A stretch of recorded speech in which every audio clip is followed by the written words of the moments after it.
Welcome to easy Usha's recipes. இன்றைக்கி குடமிளகா வச்சு ஒரு டிஷ் பண்ண போகிறோம். எனக்கு 2 வீடியோஸ் இது வரைக்கும் நான் போட்டேன். அதுக்கு சப்ஸ்கிரைப் பண்ணவங்களுக்கெல்லாம் தேங்க்ஸு. தொடர்ந்து உங்களுடைய ஆதரவுகள் தரணும். இப்போ ஃபஸ்ட்டு இந்த என்ன பண்ண போகிறேன்னா, குடமிளகா வச்சு ஒரு புளி மிளகான்னு சொல்லுவாங்க, பிக்கல் பண்ண போகிறேன். அதுக்கு வெந்தயம் மஞ்சப்பொடி பண்ணணும். வெந்தயத்தை ஃபஸ்ட்டு இப்படி வாசனை வரும் அளவுக்கு வறுத்துக்கணும். அப்புறம் மஞ்சப்பொடி அந்த காலத்துலலாம் விரலி மஞ்சளை போட்டு பொடி பண்ணுவாங்க. இப்போ ஈஸி, இது நம்ம பண்ணுறதே ஈஸி, அதனால மஞ்சப்பொடியை போட்டு பொடி பண்ணி வச்சுக்கலாம்.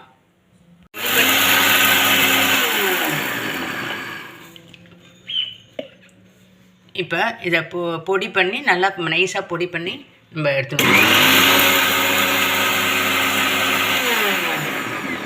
ஒரு குடமிளகா, 2 பச்சை மிளகாய், இதை இப்போ கட் பண்ணி எடுத்துக்கலாம்.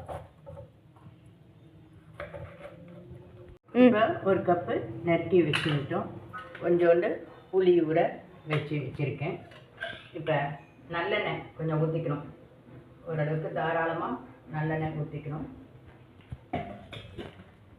எண்ணெய் காஞ்சப்புறம் 1 ஸ்பூன் கடுகு போடணும். யூஸ்வலாக குடமிளகா ரொம்ப உடம்புக்கு நல்லது. சாம்பார் இந்த மாதிரி திருப்பி ஒரே மாதிரி சாப்பிட்டு போர் அடிக்காமல் புளி மிளகாங்கிறது நல்லா டேஸ்ட்டாக இருக்கும்.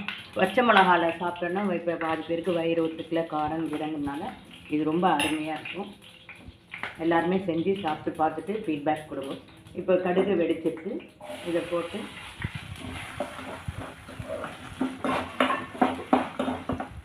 நல்லா வதங்கணும்.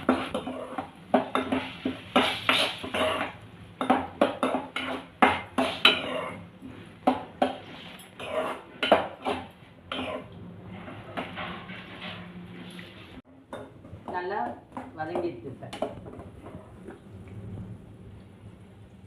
கொஞ்சோண்டு மஞ்சப்பொடி,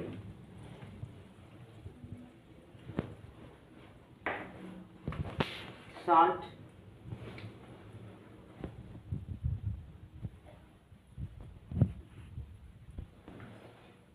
காரப்பொடி லைட்டாக, ஏன்னா ஆல்ரெடி அதிலே கொஞ்சம் காரம் இருக்கனால கொஞ்சம் நம்ம காரமும் சேர்த்தா தான் நல்லாயிருக்கும்.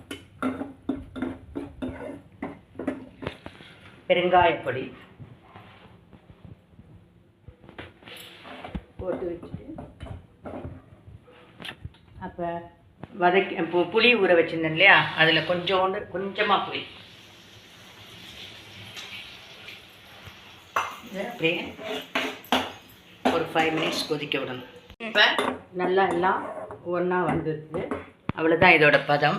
இப்போ கொஞ்சம் நம்ம அந்த பொடி பண்ணி வச்சுருந்தோம் இல்லையா, அந்த வெந்தயம் மஞ்சப்பொடி போடணும். இது போட்டால் தான் ரொம்ப வாசனையாக இருக்கும். கொஞ்சமாக தான் போடணும், நிறையா போட்டால் கசந்துடும். நிறையா போட்டுட்டு கசந்தப்புறம் என்னை சொல்ல போகிறேன். இவ்வளோ தான், இது முடிஞ்சிட்டு. அதே போல் இந்த சமயத்தில் கொஞ்சோண்டு வெல்லம் கொஞ்சம் தான். நான் யூஸ்வலாக வெல்லம் போட மாட்டேன். இது இப்போ உங்களுக்கெலாம் காட்டுறதுக்காக கொஞ்சோண்டு போடுறேன். போட்டால் டேஸ்ட் நல்லாயிருக்கும். எங்களுக்கெலாம் காரம்னா காரமாக தான் சாப்பிட்ணும் அப்படின்னு இருக்கும். அதனால நாங்கள் போட மாட்டோம். எல்லோரும் இதை பார்த்து செஞ்சு பார்த்துட்டு கமெண்ட்ஸ் கொடுங்க.